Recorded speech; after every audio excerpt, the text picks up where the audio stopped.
기독교 세계관 바로 세우기 10번째 시간으로 볼 텐데요. 오늘은 챕터 26번째, 27번째, 52번까지 있다고 말씀드렸죠. 이제 딱 반 지나가는데 중간에 좀 잘라서 할까 했더니 그냥 쭉 가는 걸로 하겠습니다. 네.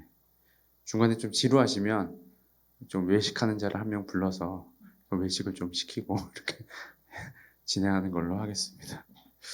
네.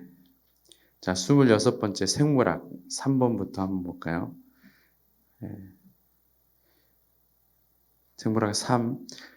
최신 과학은 진화론의 증거를 부정한다. 입니다. 우리 생물학 1, 2를 통하여서 특별히 진화론과 이제 기독교 창조론에 대해서 또 계속해서 비교해서 보고 있는데요. 오늘은 특별히 최신 과학은 진화론의 증거를 어떻게 부정하는가에 대해서 한번 보도록 하겠습니다. 자, 골로새서 1장 16절 읽어볼까요? 시작. 만물이 그에게서 창조되되 하늘과 땅에서 보이는 것들과 보이지 않는 것들과 혹은 왕권들이나 주권들이나 통치자들이나 권세들이나 만물이 다 그로 말미암고 그를 위하여 창조되었고. 아멘. 박스를 한번 읽어보겠습니다. 현재로선 어떤 생화학적 혹은 세포 시스템의 진화에 대한 상세한 다윈주의적 설명은 없고 다양한 소망적 추정만 있을 뿐임을 인정해야 한다. 참 중요한 얘기입니다. 좀 어려운 말 같지만 결국에는 그냥 진화론에 대한 얘기는 다양한 소망적 추정만 있을 뿐이다. 정확하지 않다. 이걸 누가 주장했냐면 프랭클린 헤럴드라는 미국의 진화 생화학자가 이렇게 말하였다라는 것입니다. 자, 두 번째 박스. 기독교는 반증이 가능하다. 증거가 없어도 믿어야 하는 것이 아니라 반증이 가능하기 때문에 믿는 것이다. 참 멋진 말이죠. 반증을 좀 쉬운 말로 바꾸면 반대되는 개념에 대해서 증명할 수 있는 걸 반증이라고 하는데 좀 쉽게 얘기하면 기독교는 증명할 수 있다는 것이죠. 증거가 없어도 믿어야 되는 게 아니라 증명할 수 있기 때문에 믿는 것이다 라고 얘기했습니다. 존 C. 레녹스라는 분이 영국의 과학자이면서 기독교 변증가이신 분이 이렇게 얘기했다는 것입니다. 참 멋진 말 같죠? 그렇죠? 자, 1번부터 읽어보겠습니다. 진화론을 주장하는 사람들은 형 이상학적 믿음을 과학적 사실로 둔갑시켜 그들 주장의 근거로 삼습니다. 많은 가설과 추정을 사실인 것처럼 포장하여서 자신의 설명이 과학적이라고 주장하는 것이죠. 다윈이 주장한 공통조상으로부터의 진화는 어디에서도 증거를 찾아볼 수가 없습니다. 우리가 전 시간에도 말씀드렸다시피 진화에 대해서 증명을 하려면 처음에 발견된 화석과 이 중간 계속 진화되어 온 과정들의 모든 화석들이 다 발견이 돼야 되는데 발견됐다 그랬어요? 안 됐다 그랬어요? 발견 안 됐다는 것이죠. 그냥 몇몇 화석을 가지고 이 진화를 추정하는 것은 이제 말이 안 된다라는 것이죠. 처음부터 린네가 형태에 따라 분류하였기에 같은 계통에 있는 것들은 닮은 형태를 가지고 있을 뿐입니다.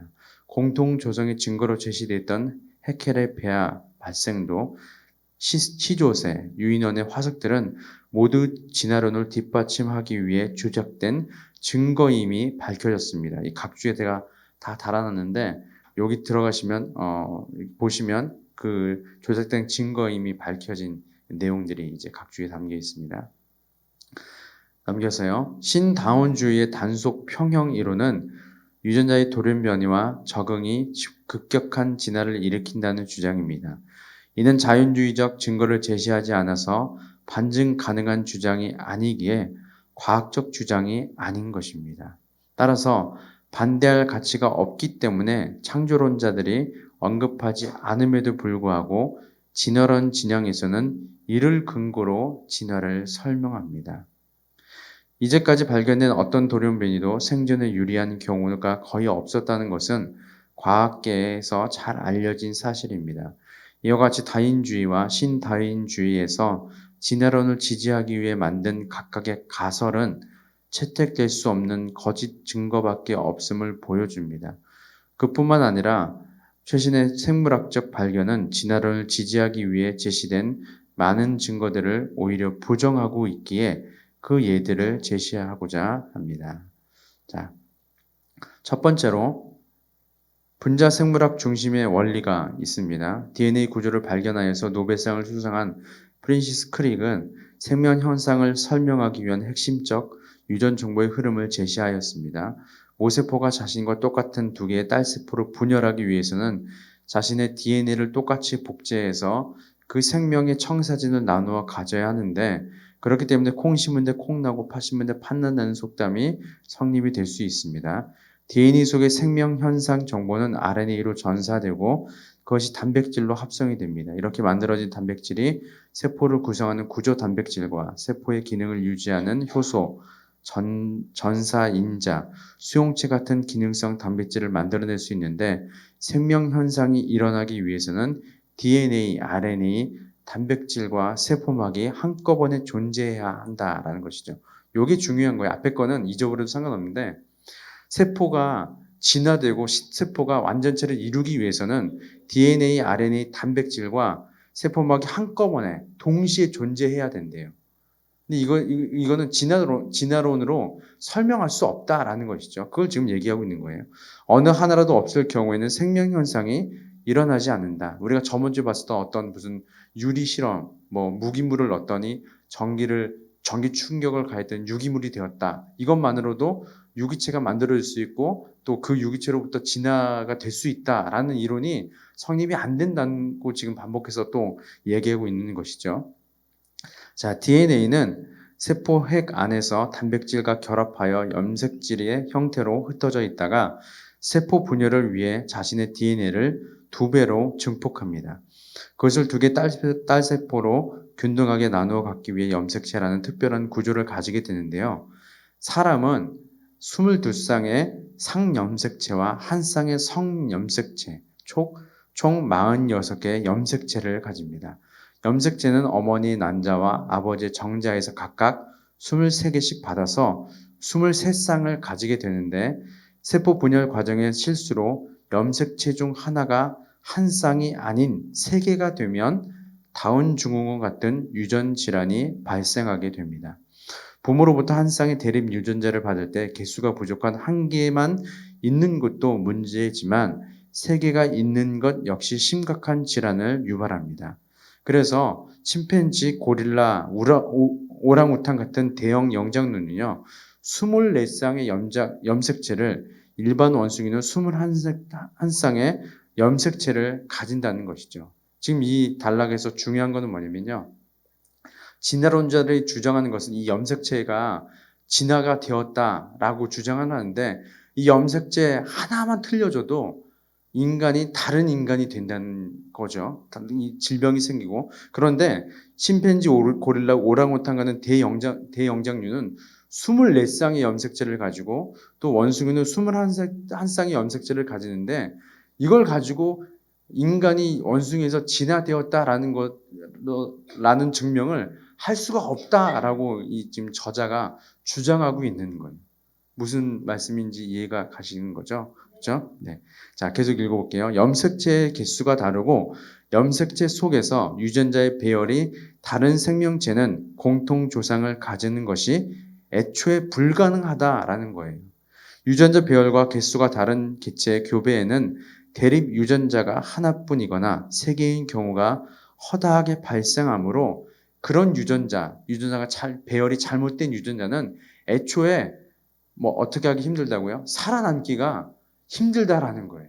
이건 그냥 돌연변이라서 애초에 살아남기가 힘든 거지 진화가 아니다라고 얘기하는 거예요. 애초부터 서로 다른 조상으로부터 유래했다고 주장하는 것이 더 논리적이다라는 거예요. 원숭이가 사람으로 되었다는 것보다 애초에 조상이 서로 다르다라고 주장하는 것이 더 논리적인 것이다라고 요즘 과학자들이 얘기하고 있다라는 것이죠. 자, 신다운주의에서 주장하는 돌연변이는 DNA상의 염기 서열이 다른 곳으로 바뀌거나 상실되거나 추가되어서 서열의 변경이 발생하는 것을 말합니다. 이러한 서열의 변경은 방사선이나 자외선을 쬐었을 경우에 빈번히 발생하는데요. 이런 돌연변이가 생殖세포에서 발생하면 유전 질환, 그리고 체세포에서 발생하면 암이 생길 수 있다라는 것입니다.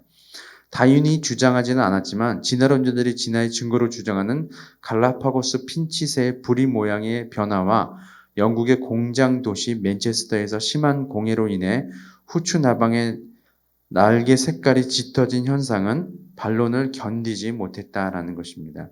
최근에는 핀치새와 후추 나방의 환경에 따른 변화를 후성 유전으로 설명할 수 있다는 논문들이 제시되고 있어요. 자, 7번 각주를 한번 밑에 보세요. 한번 제가 읽어볼게요. 후성 유전학은 쉽게 말해서 우리 몸의 유전자 설계도는 그대로인데 DNA는 그대로인데 그 설계도를 읽는 방식이 바뀌는 것을 연구하는 학문이래요. 좀 어렵죠? 자, 똑같은 유전자를 가졌어도 어떤 유전자는 켜진다는 소리예요. 어떤 유전자는 꺼지는 현상이 발생한다는 거예요. 후성 유전 변화는 주로 환경적 요인에 의해 일어난다라는 거예요. 자, 이게 무슨 말이냐면, 위에서 봤던 핀치새와 후추 나방의 경우를 예를 들면, 핀치새 부리가 점점점 커지는 이유가 그곳에 있는 환경적 요인이 크기 때문에 이 원래 가지고 있던 DNA가 바뀌어서 DNA가 더 진화가 되어서 염색체가 더 생겨난 것이 아니라 원래 가지고 있던 DNA는 그대로인데 이 환경적 변화에 의해서 어떤 DNA 특성이 발현된다는 거예요. 그리고 어떤 DNA 특성은 죽어가는 거고 환경에 의해서. 지금 그 얘기를 하는 것이 후성 유전이라고 하는 겁니다. 이거는 하나님의 창조 질서에 따른 법칙이기 때문에 진화가 아니다라고 과학자들이 논문으로 제시하고 있다는 것이죠. 참 놀라운 겁니다. 예를 들어서 어떤 환경에 쉽게 말하면 어떤 환경에 적응하는 능력이 그 환경에 따라서 우리가 발현되기도 하고 또 발현되지 않기도 하잖아요. 쉽게 말하면 그게 후성 유전이지 진화가 아니다라고 설명하고 있다는 것입니다. 쉽게 말씀을 드리면요. 자, 계속 읽어볼게요. 예컨대 핀치새의 유전자 염기 서열은 변하지 않았지만 BMP4라는 유전자의 발현량과 발현 타이밍에 의해 부리의 길이와 굵기와 폭이 결정되는 보고가 있습니다. 계속 앞서 설명드렸던 것들을 좀 얘기하고 있는 거예요. 또 쥐의 털에 난 멜라닌 신호 조절을 통해 털 색깔을 노란색 혹은 진한 갈색이 되도록 결정하는 아구티 유전자가 있습니다. DNA 메테라를 조절하는 사료를 통해 이 유전자의 발현을 조절하면 똑같은 유전자 서열을 가진 쥐가 똑같은 유전자 DNA는 바뀌지 않았지만 그런 서열을 가진 쥐가 노란색의 비만한 쥐 혹은 진한 갈색의 날씬한 쥐가 된다는 거예요. DNA가 바뀐 게 아니라 후성 유전으로 말미암아 그렇게 쥐가 될 수 있다는 것이죠.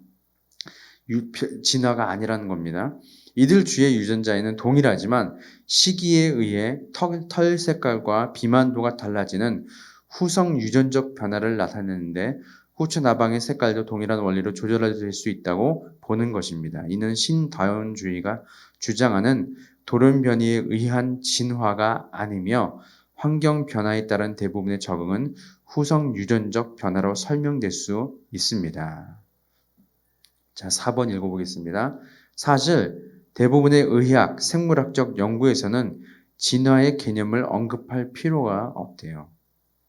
생명의 기원과 연관된 연구 혹은 동물과 식물의 종간, 유전적 비교 같은 연구에서나 언급할 필요가 있을 뿐이고 그런 부분은 현대 생명과학에서 극히 일부에 해당하는 것입니다.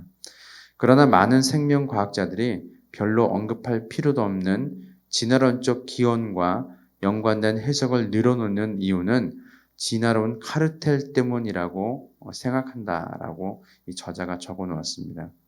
왜 생물학자들은 진화론 카르텔을 형성하며 진화 논리를 강화하려 하는 것일까? 첫 번째, 중세시대 종교의 지배당했던 과학이 영역 주권을 회복한 것이 진화론을 통해서였기 때문입니다.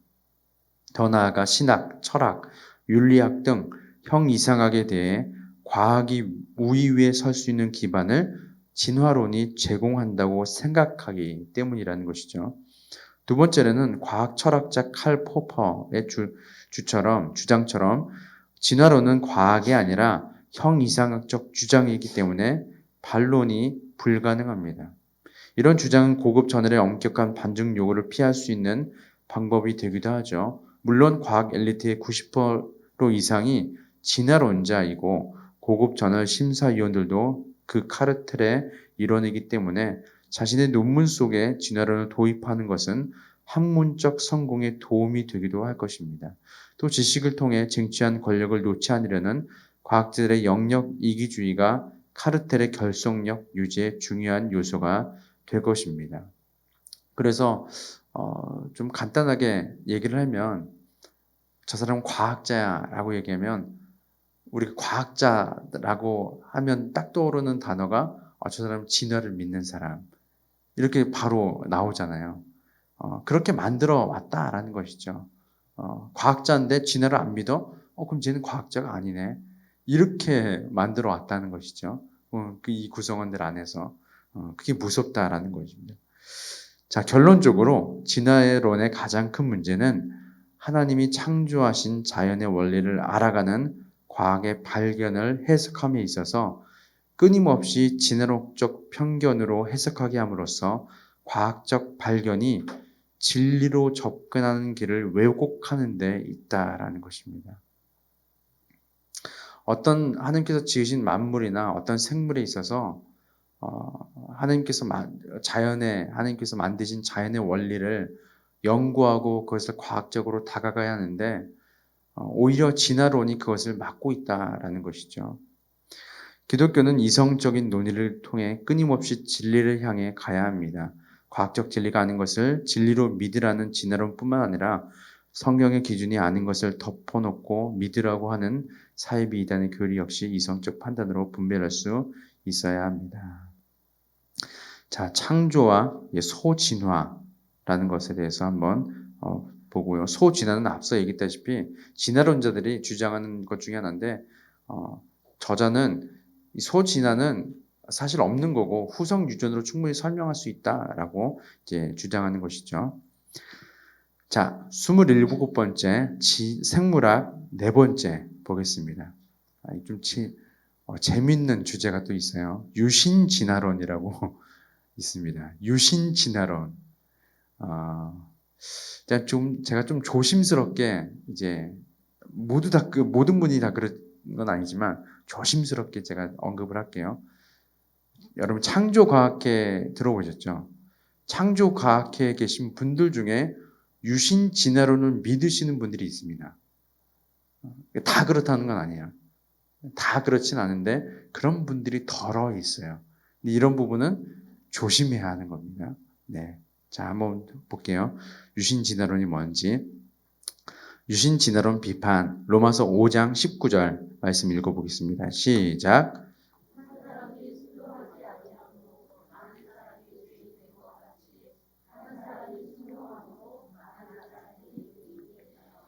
아멘. 박스를 읽어보겠습니다. 많은 과학자가 신을 믿을수록 신의 뜻을 알기 위해 연구에 더 매진할 것이다. 이것도 참 멋진 말이죠. 많은 과학자가 하나님을 믿을수록 하나님의 뜻을 알기 위해 더 연구에 매진할 것이다. 자, 1번부터 읽어보겠습니다. 지난 한 세기 동안 생명의 기원에 대한 질문만큼 기독교인들을 고심하게 했던 주제는 없을 것입니다. 많은 과학자와 교육자들이 진화를 과학적 사실로 인정하기 때문이죠. 공교육을 받은 기독교인들은 성경의 신앙과 학교에서 배운 과학적 정보들 사이에서 고민해 왔습니다. 그렇죠? 큰 고민이죠. 진화론인가? 창조론인가? 진화가 맞는가? 창조가 맞는가? 성경은 태초에 하나님이 천지를 창조하시고 식물과 동물들을 그 종류대로 창조하셨다고 말합니다. 또한 첫사람 아담을 하나님의 형상대로 창조하셨고 그 배필인 하와를 창조하셨으며 그들에게 가정을 허락하시고 다른 생명체들과는 구별되게 생육, 번성, 충만, 정복, 다스림의 생육 및 문화 명령을 내리셨다고 분명하게 성경에서 선언합니다. 반면에 진화론은 150억 년에 이르는 오래된 우주와 45억 년 이상의 지구를 가정합니다. 그리고 하나의 단세포 생명체가 우연히 탄생했고 장구한 시간 동안 진화라는 과정을 통해 다세포 생명체를 거쳐 어류, 양서류, 파충류, 조류, 포유류로 다양하게 종분화가 이루어졌다고 가정합니다. 또 원숭이들 중에서 어떤 개체가 우연히 인간으로 진화되어 나왔다고 주장을 합니다. 이 주장을 따르게 되면 창세기 앞부분은 신화 속 이야기로 전락될 수밖에 없습니다. 이처럼 생명의 기원에 대한 창조와 신화의 설명이 상극을 이루고 있기 때문에 양자 간의 조화라는 것은 사실상 불가능하죠. 지난 한 세기 동안 진화론자들이 과학과 교육계를 장악하고 모든 교육기관을 통해 진화의 패러다임을 가르쳐 왔습니다. 그렇기 때문에 학교의 교육 내용에 의문을 제기하며 진화론의 진위를 밝히는 수고를 하지 않는 한 진화론의 패러다임에서 벗어날 수 없습니다. 그런 까닭에 기독교인들 중에서도 많은 사람이 창조와 진화 사이에서 고민하고 있다라는 것입니다. 자, 이런 과정 중에서 한 페이지 넘어가세요. 이런 과정 중에서 몇몇 기독교인들이 중간지대를 개발했대요. 이게 참 문제예요. 무서운 거예요. 무서운 겁니다. 이런 과정 중에서 몇몇 기독교인들이 중간지대, 이것도 수용하고 저것도 수용하고 이거 중간지대를 개발했는데 이것을 유신진화론이라고 부릅니다. 하나님은 계시는데 하나님이 애초에 생명체를 진화하게끔 창조하셨다. 말도 안 되는 이런 중간 지점을 개발한 사람들이 있다라는 것입니다. 그 주장을 요약하면 첫 생명체가 만들어질 환경은 하나님이 창조하시지만 이후 모든 과정은 진화라는 방법을 통해 진행되었다라는 것입니다. 그럴싸하죠. 어떻게 보면 어떤 확실한 믿음과 또는 진리에 대한 지식이 없으면요, 그럴싸한데, 그럴 수도 있겠네, 참 좋은데라고 생각할 수도 있을 것 같아요. 자, 계속 읽어보겠습니다. 이게 왜 안 되든지 한번 볼게요. 이런 중간지대를 찾는 이유는 사람마다 다르겠지만, 첫째, 주류 과학계의 강력한 진화 패러다임에서 배제되지 않기 위해서 타협하는 것이거나, 둘째, 진화론에 의해 점점 내몰리고 있는 기독교를 과학과 화해시키려는 목적이 있겠습니다. 유신 진화론을 주장한 대표적인 사람이 플랜시스 콜린스입니다. 이 사람은 의사이자 유전학자인데요. 그는 낭포성 섬유증을 비롯한 여러 유전 질환의 원인, 유전자와 그 돌연변의 정확한 부위를 밝혀내는 업적을 이룬 사람이래요. 또 미국 국립보건원의 수장으로 인간 게놈 프로젝트를 이끌어 2002년에는 인간 유전자의 첫 편집본을 발표한 사람이에요. 대단한 사람이네요. 이런 사람이 이제 유신 진화론을 주장을 했다는데요. 자, 2006년에는 인간 유전체의 유전 정보를 밝혀가는 과정을 기독교인 입장으로 간직한 신의 언어를 출판하였습니다. 이 업적들로 유명해진 그는 기독교와 과학이 서로 대화할 수 있는 장을 만들겠다는 의도로 2009년 바이오로고스 재단을 설립하였습니다. 자신이 밝혀낸 인간 유전체 속에 내재된 정보의 의미를 자신의 재단 이름과 책 제목에 담음으로써 기독교와 과학의 타협점을 찾으려는 노력을 보여주고 있다는 것입니다. 많은 기독교인 과학자와 신학자들이 이 중간지대를 하나의 해결책으로 선택하고 있대요. 많은 과학자와 신학자들이 선택하고 있대요. 유신진화론을 믿는다는 것이죠. 그러나 유신진화론은 크게 우려하는 견해가 있습니다. 성경학자 웨인 그루뎀은 바이오로고스 재단이 주장하는 유신진화론을 다음과 같이 요약합니다. 우주는 140억 년 전에 아무것도 없는 무에서 대폭발에 의해 탄생했다. 우리의 우주의 모든 속성들은 생명이 탄생할 수 있게 잘 조정되어 있는 것처럼 보인다. 지구에 있는 생명의 기원에 대해서는 전혀 알려지지 않았지만 일단 생겨난 단세포 생명체는 진화의 자연 선택을 통해 오랜 기간에 걸쳐 다양성과 복합성을 가지게 되었다. 진화가 시작되고 난 후에는 어떤 초자연적 간섭이 필요하지 않았다. 인간도 이런 과정의 일부분이며 대형 유인원들과 조상을 공유한다. 인간의 도덕성은 진화론으로는 설명할 수 없는데 그것은 선악을 구별해 주는 존재인 하나님을 발견한 인간의 문화 때문이다. 이게 주장하는 유선 진화론에 대해서 이렇게 요약을 해준 거예요. 이 사람이 이제 성경학자가 이렇게 주장한다는 게 아니고 유신 진화론에 대해서 이렇게 요약을 해준 거예요. 그러니까 쉽게 말하면 우리 창세기에 보면은 하나님께서 빛이 있으라라고 말씀하시잖아요. 그렇죠? 근데 그것을 창조과학계나 이런 분들은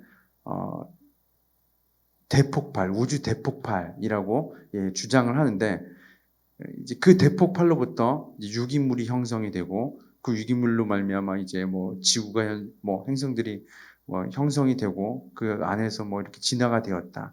이런 것들을 주장하는 것들이 사실 유신 진화론에 다 담겨 있는 내용이라는 것입니다. 참 보면은 굉장히 흥미롭고 재미는 있어요. 하지만 그것이 진리인가라는 것에 대해서는 좀 우리가 냉철하게 바라봐야 할 그럴 필요가 있습니다. 빛이 있으라가 사실 빅뱅인가 대폭발인가 그럴 수도 있지만 아닐 수도 있다라는 것이죠. 저는 아니라고 생각합니다. 어쨌든 네. 계속해서 읽어볼게요. 이들이 주장하는 유신 진화론도 결국에는 유신 진화론도 결국에는 진화론이며 그들은 창세기의 창조주 하나님의 역할을 수정하였다라는 것입니다. 자, 이들이 요약에서 주장하는 것은 뭐냐면 하나님께서 인간이 진화할 수 있는 환경을 조성해 줬어. 하지만 하나님이 인간을 만들지는 않았어. 결국은 그겁니다. 그러니까 창세기에 있는 내용들이 다 거짓이 되어버리는 거예요. 그렇죠? 창세기 말씀들이 거짓이 되어버리는 것이죠. 오스 기니스는 유신 진화를 수용함으로써 교회가 자기 무덤을 스스로 파고 있다라고 비판합니다. 보통 선한 의도로 어떤 견해나 행동 양식을 수용하지만 그것들이 기독교가 결코 포기할 수 없는 복음을 무너뜨리는 요인이 될 수 있다라고 주장합니다. J.P. 모어랜드는 유신 진화론의 수용은 이 시대의 교회가 스스로를 무너뜨리는 주된 요인이라고 주장합니다. 전도할 때 하나님의 창조를 믿되 진화론을 거부하라고 강요하지만 않는다면 더 많은 사람이 회심할 것이라고 생각할 수 있습니다. 물론 단기적으로는 그럴 수 있겠지만 장기적으로는 기독교 지식의 원천을 부정하는 행동을 통해 기독교를 이성 없는 종교로 만들어 버릴 것이다 라고 주장을 했습니다. 맞는 말이죠. 받아들이는 첫 의도와는 상관없이 유신 진화론은 진화 과정에서 첫사람 아담을 특정할 수 없게 만들어 버린대요. 이게 사실 문제. 아까도 말씀드렸다시피 하나님께서 첫사람 아담을 만들고 이 땅의 모든 만물들을 하나씩 창조하는 것이 유신 진화론에 의하면 다 거짓이 되어 버리는 거예요. 그렇죠? 그렇다는 것이죠. 그러니까 우리는 진리에 대한 기준 자체가 사라져 버린다라는 것이죠. 유신 진화를 믿게 된다면요. 받아들이는 첫 의도와는 상관없이 유신 진화론은 진화 과정에서 첫사람 아담을 특정할 수 없게 만들어버리고 인간 원죄의 책임 소재나 존재 여부도 불분명하게 만들어버린다는 것입니다. 원죄의 교리가 희미해지는 순간 예수 그리스도를 통한 구원의 복음 역시 그 필요성을 잃어버리는 거예요. 굉장히 중요한 말입니다, 이게. 더 나아가서 결국에는 예수 그리스도를 통한 구원의 복음 역시 그 필요성을 잃어버리게 되는 거예요. 유신 진화론이 무서운 점은 결국에는 성경에서 말하는 모든 것들이 다 부정되게 되고요. 예수 그리스도가 이 땅에 오셔서 우리를 구원하신 그 사실조차 다 부정하게 만들고 그 필요성도 없게 만들고 우리는 왜 믿을까? 하나님 과연 계실까? 결국엔 진화론으로 돌아가게 되는 거예요. 유신 진화론이. 그래서 무섭다라는 것입니다. 그뿐만 아니라 우리가 유신 진화론을 취하는 순간 과학주의가 우위를 차지하면서 신학과 성경의 가르침은 이제는 과학의 검열을 받아야 하는 위치로 전락하게 됩니다. 그렇게 되는 거죠. 성경에 나오는 것들이 과학적으로 검증됐어? 그럼 그건 진리 아니야. 이렇게 되어버렸다는 소리예요. 또 과학의 검열에 의해 성경의 첫 부분에 대한 해석을 수정해 본 이 경험은 이후 과학으로부터 압력이 올 때마다 그 해석을 쉽게 수정하게끔 만들 수 있다는 것이죠. 쉽게 수정될 수 있는 성경 해석을 누가 굳게 믿을 수 있겠는가? 이에 데이비드 노에벨은 진화론을 너무나 확신한 나머지 창조론에 대해서는 아예 들으려고도 하지 않는 기독교인들이 너무나 많다라고 탄식합니다.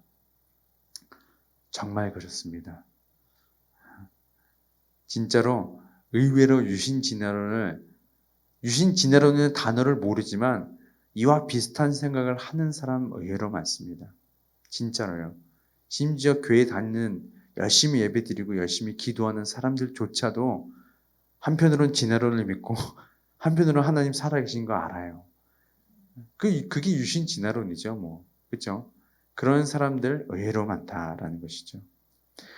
자, 4번 읽어보겠습니다. 앞에서 살펴본 바와 같이 진화론은 명백한 과학이 아닌 160여 년 전 그 시대의 과학 수준에서 그럴 법하다고 생각한 가설에 대한 형이상학적 믿음일 뿐이다라는 거예요.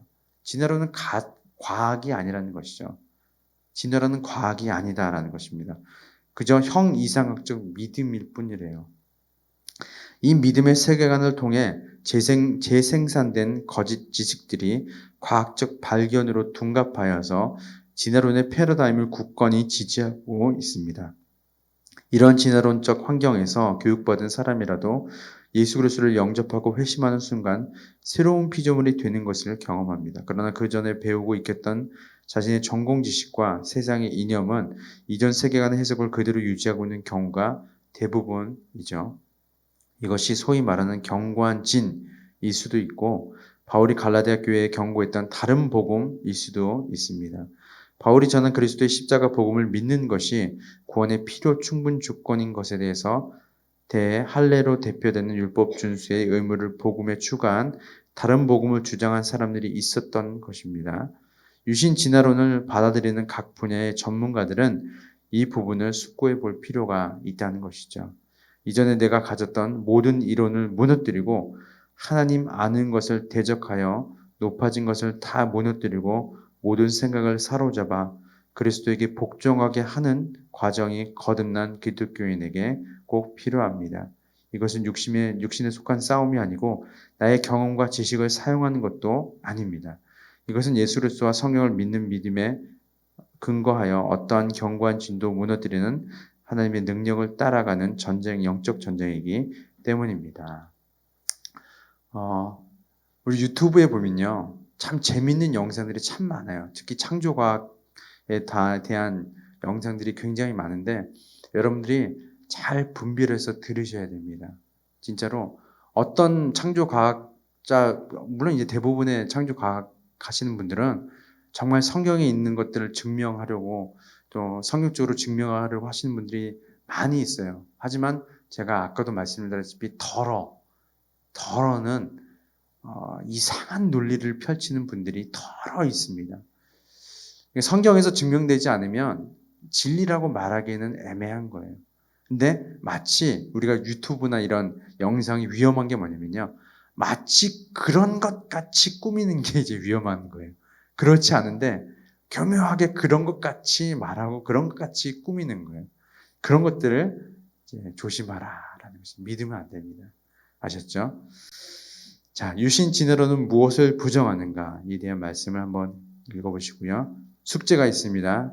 적용과 토론, 챕터 26과 27에 대한 것들을 좀 살펴보시면서 좀 생물학에 대한 건 좀 어렵지만 좀 이해한 부분에 한해서 좀 토론하시고 논의해 보시면 더 유익할 것입니다. 우리 이 시간 함께 기도할까요? 제가 예전에도 말씀드렸다시피 이 생물학을 공부하다 보면요. 공부하면 공부할수록 이 하나님이 창조하시지 않으면 도저히 설명할 수 없는 이 생물학적 구조, 그런 것들이 굉장히 많이 발견을 하거든요. 진화론으로서는 도저히 설명할 수가 없어요. 근데 여전히 이제 진화론자들은 계속 진화론을 주장하고 있다는 게 참 안타까운데, 우리가 이 시간에 함께 기도할 것은 우리 교회 안에 혹여나 진화론을 생각하고 있는 하고 있는 다음 세대 아니면 특별히 유신 진화론 우리가 배웠죠. 유신 진화론을 또 알게 모르게 또 은근슬쩍 유신 진화론의 단어를 몰라도 이런 생각을 가지고 있는 분들이 있을 수 있잖아요. 그런 것들이 좀 올바른 진료로 바로 세워져서 모든 만물이 하나님께서 창조하셨고 다스리시고 또 예수 그리스도를 통하여서 또 우리가 구원받은 백성임을 굳건히 붙들고 나아가는 그런 진리 위에 세워지는 우리 의정부 비전교회가 될 수 있도록 함께 해달라고 주신 또 우리 배운 것 가지고 결단하면서 기도하겠습니다.